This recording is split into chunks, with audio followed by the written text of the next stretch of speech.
What's up guys? I am 3 months late to making a video about Elden Ring. Now Elden Ring was a bit of a surprise for me. I was not expecting to play it. I remember seeing an initial gameplay trailer back in November, and I was like, wow, this game looks interesting, but I never thought I'd play it.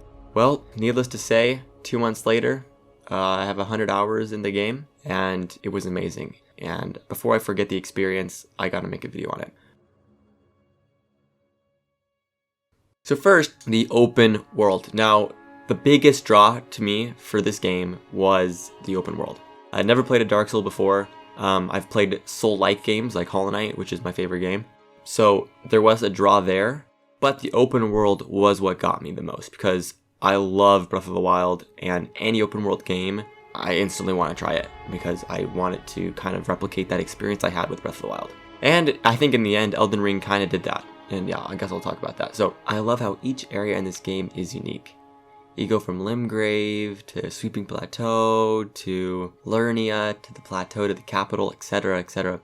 Each area is distinct from the other areas. That's what I love. The difference between Limgrave and Lernia is crazy. I remember the very first time that I did a little shortcut to skip the castle and go from Limgrave to Lernia. And I popped out there and everything just changed to blue, and I was like, holy crap, this is massive. Because before that point, I had just explored the Sweeping Plateau, Limgrave, and a little bit of Khalid. And I really thought that that was most of the game. So when I go to Lernia, I look like 180 degrees in front of me, and there's stuff in front of it. And I can see a castle in the distance, I can see mountains in the distance, I can see this lake. It just blew my mind that it kept going. And this didn't happen once, it happened like 5-6 times in my whole playthrough. Every time I got to a new area and it just hit me, the scale and the size of this map. It's crazy. The other thing the open world does really well is it's leveled. And I hear this a lot in reviews, especially with players who have played Dark Souls. They say that it's very leveled. And I can see that. This world isn't like Breath of the Wild in that it's just random stuff everywhere. You can see Elden Ring is much more scripted. You feel like everything's a little bit linear because you go through one area to the next area to the next area, but it's done in such a way that in each of those areas, it's basically open world. And by the time you finish exploring that area, you're ready to go on to the next section. So the next thing is movement. One of the things that I was worried about when I was getting Elden Ring was that I wasn't going to be into the movement.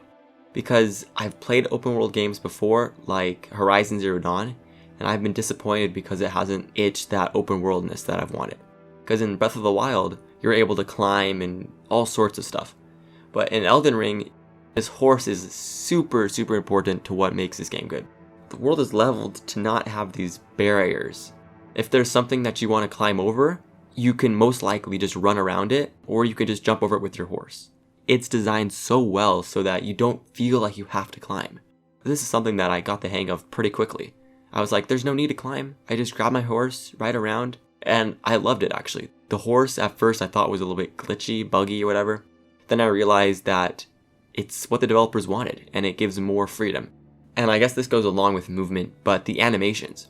This is the first time I've played a Dark Souls game, and I really hated at first how I kept dying while I'd be spamming the roll button, but the animation wouldn't kick in because I was in the middle of hitting him or something.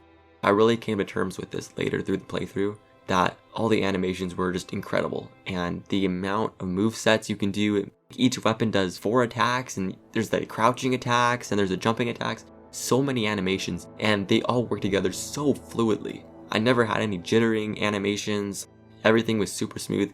And it's what made this game feel so polished to me. The next thing I want to talk about is combat. I've never played a Dark Souls game, as I've said before, and I was really worried that it was going to be pretty difficult for me to learn. I didn't want to spend a bunch of time trying to figure it out, but I did. It was maybe 2 hours of running around and trying to figure out how the game worked. Within those 2 hours, I mastered it. I started the game as a warrior, and I don't regret it at all. I love the warrior, I love the 2 blades. I did try to go all the way to endgame with those blades, but then I realized that they kind of capped out and became bad. I did a whole new save because I felt like my first save wasn't good. I sold all my items and I just wasn't feeling good. So I made a whole new save, got the bandit blades, and then went through the whole game with them.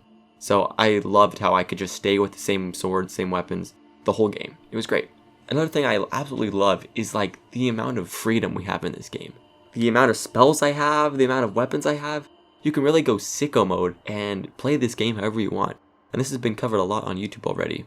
The different styles of the game, the different ways you can play this game. Like the magic builds can be overpowered, and the strength and dexterity builds can be pretty decent. And then you can just play naked. Like, they just give you so much freedom. And I really like that. So that's another thing I like for the combat, just how it varies so much. And then of course, I gotta talk about the enemies.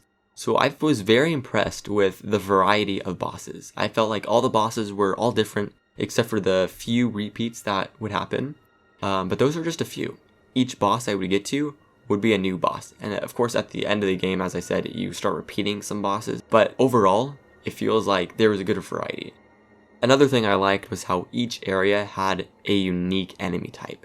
So in Limgrave, you just had the normal soldiers, right? In Lernia, you had those arrow guys that just go pew pew pew pew pew pew.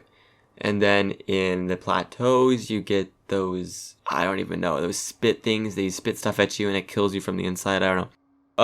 But each of those areas had like a unique enemy that set it apart. I love that. Next, I want to talk about graphics and music. Now, usually in my videos, if you've watched them before, I talk a lot about graphics and music because they are a big part of the game for me. In Elden Ring, it actually wasn't the case. See, the music got pretty repetitive for me.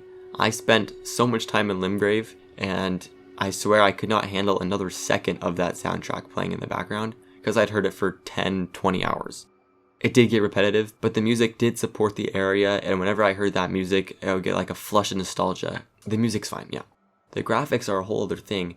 So that's one of the reasons I was skeptical about getting the game, was the graphics looked like interesting. I don't know. I found the transition to be not that bad actually. Like, there was beauty in it. I just kind of had to switch my mind a bit, kind of see it in a Dark Souls way, but there was a lot of beauty. There were a lot of areas when I was like, wow.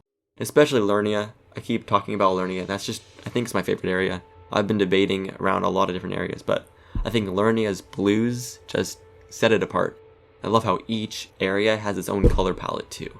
Like Limgrave green, Lernia blue, Plateaus kind of that yellow color. It's so beautiful. Alright, on to the final part, which is the feeling. So this is something that I started to recognize a little later on in my playthrough. I would just be playing for a few hours and I would just get so sucked in it. It was like I became my character, and this is something that has happened in very few games. Even Breath of the Wild, not as much as Elden Ring, I don't think. I know in Hollow Knight, it's the case where I really felt like I've taken control of my character, and just because I'm so immersed in the game. But with Elden Ring, I felt that a lot, where I would just be riding my horse around, exploring, and like the world becomes a part of you. I basically played the first half of the game twice. So when I played that part for a second time, I would get these massive hits of nostalgia. I don't know, it's kind of hard to describe. I hope you guys know what I'm trying to say, those who have played Elden Ring. Like that feeling when the experience becomes so great, like I don't know if I'll ever forget it. I don't know why. I really did not have high expectations for Elden Ring, and that's, I think, why my perception of the game is so positive. But like, I don't know. Another thing is like these weapons. Your weapons and abilities, your Ash of Wars, they just become part of your character. Like my character, I don't know, I loved him so much. I put all my time into him, I put a lot of resources in him, and I want him to succeed. And it sounds kind of weird talking in third person, but like, nah, that character was me, you know? I don't know. If you haven't played this game, I recommend you play it. It's quite good. It's a mammoth of a game. Everything I talked about, multiply that by 10 and store it in a small container, and then that small container is the Steam page where you can buy it. Or Xbox or PlayStation or I don't know. I guess before I end the video, I'll mention the one negative thing about the game. And that is, I put so much time into exploring it that I have no energy to replay the game. The only thing that would make me want to replay the game is just the satisfaction of finding items. I absolutely loved picking up items, and picking up flowers, all that stuff, selling them. It was very satisfying. But playing the game to explore the area, is hard once you've already explored the area. And it's the same problem I have with Breath of the Wild. So I wish there was more replayability, but really with open world games, that's just how it goes. So yeah, I don't know, that's the video. Elden Ring, an absolute mammoth of a game. If you guys actually stayed this long to the end of the video, please comment what you guys think about the word mammoth. Like, I'm actually curious about mammoth. I don't know. Alright, goodbye. See ya.